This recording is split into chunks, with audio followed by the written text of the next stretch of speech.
G'day legends. Now, you guys know me. I usually like to keep it pretty fun and lighthearted on the channel. I don't like to be the kind of MMA YouTuber that just trashes the cards. I think we all went through enough of that in 2024. Remember that little run of Apex cards that we had in the lead up to UFC 300 and after UFC 300? However, just considering for a moment, sitting down and looking at UFC 316, I do believe that if you watch this card, you will get cancer. It will give you cancer of the eyeballs. The fact that the UFC are going to be charging us $80 for this card if you choose to pay it, and you shouldn't, is an absolute disgrace. And the fact that it is on MMA and having ESPN announce that it is going to be upping its charges after hosting something like this is unspeakable. Okay, look, it does seem like we are in for an absolutely great summer when it comes to all the announcements that we've gotten recently. It's kind of amazing that once Belal Muhammad was destroyed, we got this amazing lineup of bangers. Like, how was Belal Muhammad so bad that he alone seemed to be holding back the floodgates of fun single-handedly? I am sorry, Belal. You went out like a warrior, but it does seem like the moment that you were cleared off the chessboard that is MMA, Dana White was like, great, fun's back on the menu, boys. But unfortunately, when UFC 316 was booked in, Belal Muhammad was still an active UFC champion. So it does look like this one is suffering from him being as part of the title picture somehow. Now, we all know summer's going to be awesome, but when you look at UFC 316, it is probably going to be the most trash card of the year. Coming in maybe only second to the Dustin Poirier Max Holloway card, UFC 318. When you haven't got a proper title fight, the BMF title is not a real title. When you haven't got a proper title fight on top of a UFC pay-per-view, you need a rock-solid undercard. So I am excited to see how they're going to build out the rest of UFC 318, right?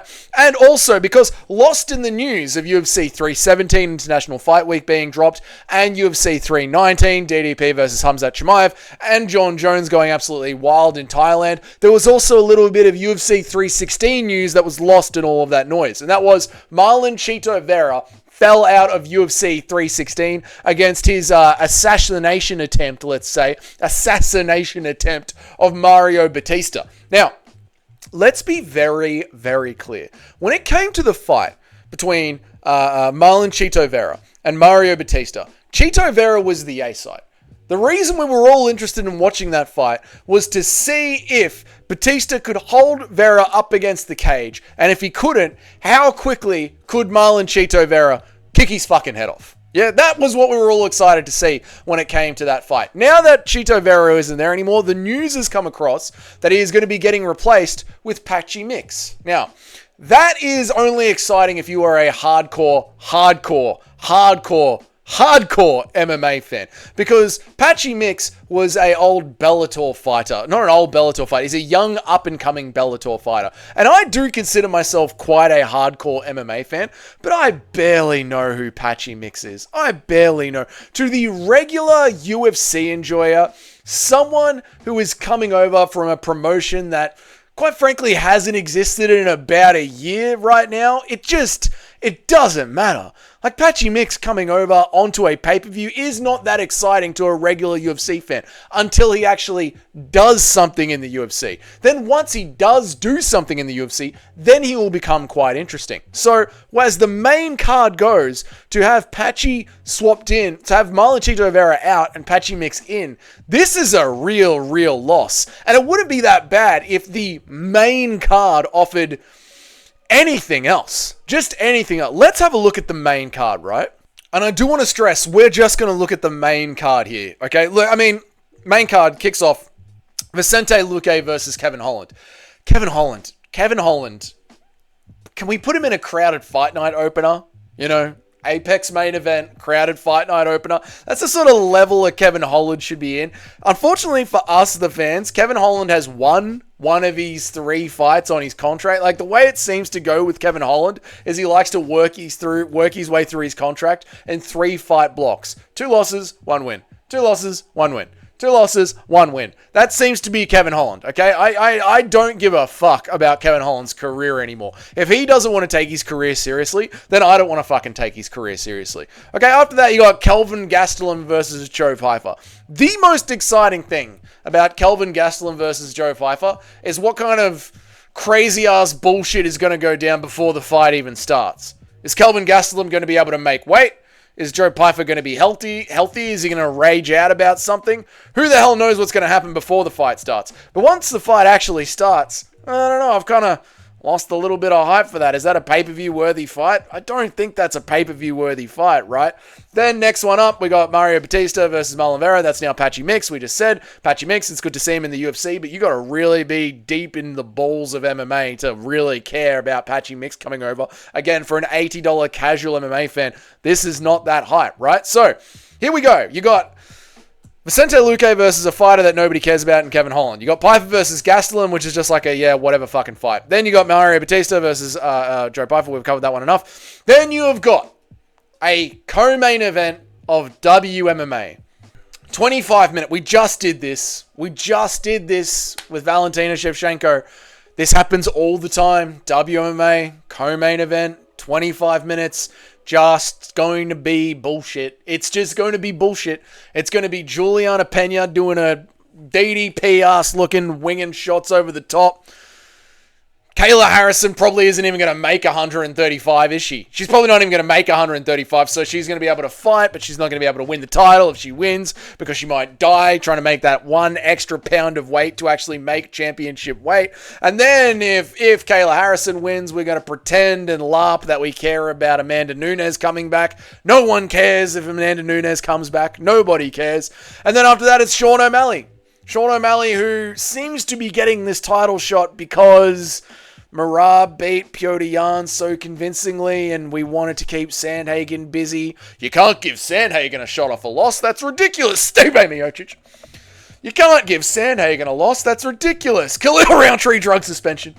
You know, but this is just one of those rules where for some reason it has to be Sean O'Malley. Has to be Sean O'Malley, you know. Can't be Piotr Jan. Merab 40, 50. Merab beat him in every single bloody round, so we can't give him another title. We can't give Merab Piotr Jan because no one cares about that. Everyone cares about the O'Malley rematch. You take this lineup of fighters, right? Merab Dvalishvili, Sean O'Malley, Juliana Pena, and Kayla Harrison. The press conference is going to be dog shit. The press conference is going to be dog shit. And what's the funny thing is like, Sean O'Malley might be the worst one to entertain us out of all of them. Out of those four names there, Merab Dvalishvili, Sean O'Malley, Juliana Pena, and Kayla Harrison, Sean O'Malley might be the one where it's like, you are the most boring one on the stage. This superstar trick that Dana White is trying to pull on us with Sean O'Malley is simply not working. Did anyone watch the press conference that they had a couple of months ago when they announced UFC 316? Sean O'Malley was easily the worst one on the entire podium, mate. Did he humble you, or do you think these changes to your life would have come regardless of the outcome of your first fight? I don't know. I don't got much to say. I'm excited for the rematch. You know, I truly, truly believe in my skills, and I know I'm going to beat Merab.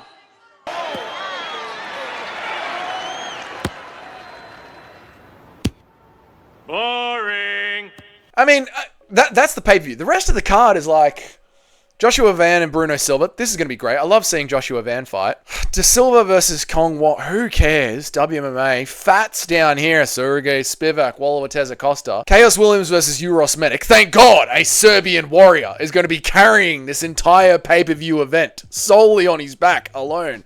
Amzat Mirzakhanov and Brenson Ribera. That's okay. That's a decent one. And then Quaylin Sal killed an Australian bloody chat. These guys are going to be the ones carrying the event. Sal killed and Medic and Joshua Van. These are the ones that are going to be carrying the event. But when it comes to the actual main card, the rest of it is just cancerous. It is cancerous. And if you're going to have an event that's probably going to be boring by the time we watch it, at least the main event, at least the build up to it should be fun. At least that should be fun.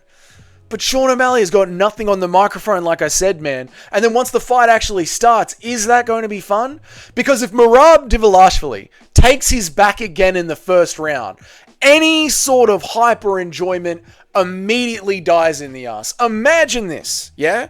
Put yourself in the seat that you were sitting in at UFC 315, and we just had the Valentina Shevchenko fight, okay?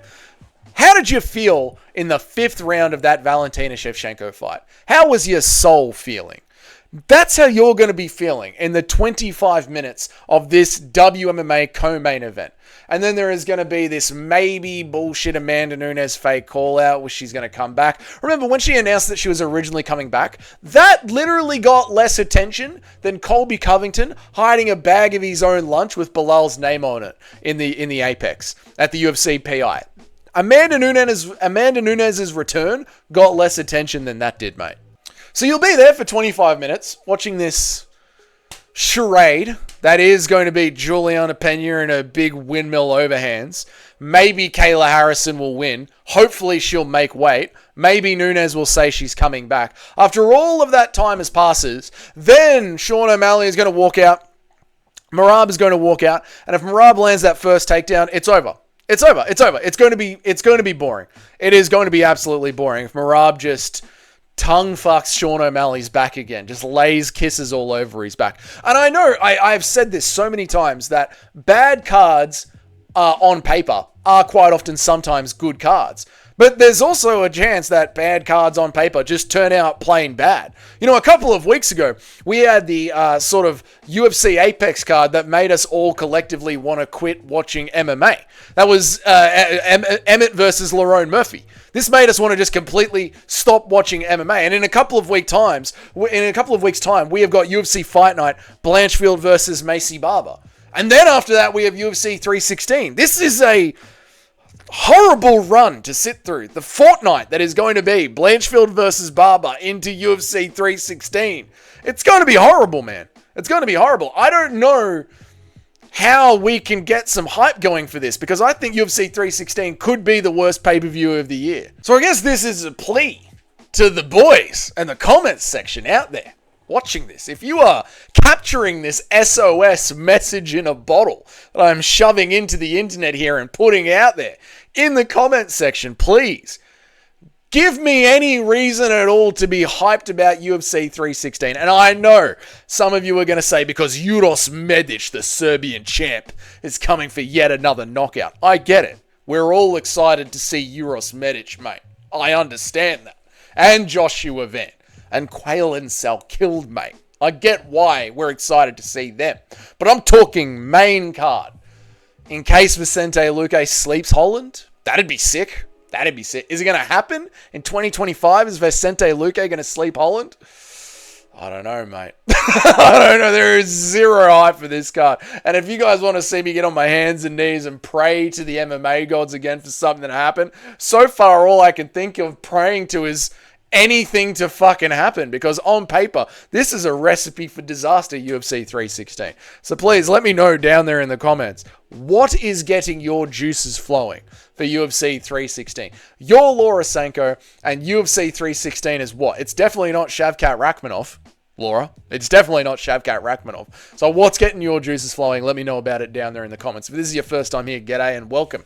My name is Dougie. I make an MMA video every day of the week, Monday through Friday, and I try and go live at least 3 times a week. If you want to know when all of that happens, hit the subscription button down there and hit the notification bell, so that way you know when a video drops or you know when I go live. If you can't be bothered leaving a comment because nothing makes you excited about this card, then just leave a like. That helps grow the channel. And if you're one of the paying members of the channel, thank you so bloody much. Your names are up on the next slide. Until then, you boys have yourselves a great day, and I'll see you all in the next one.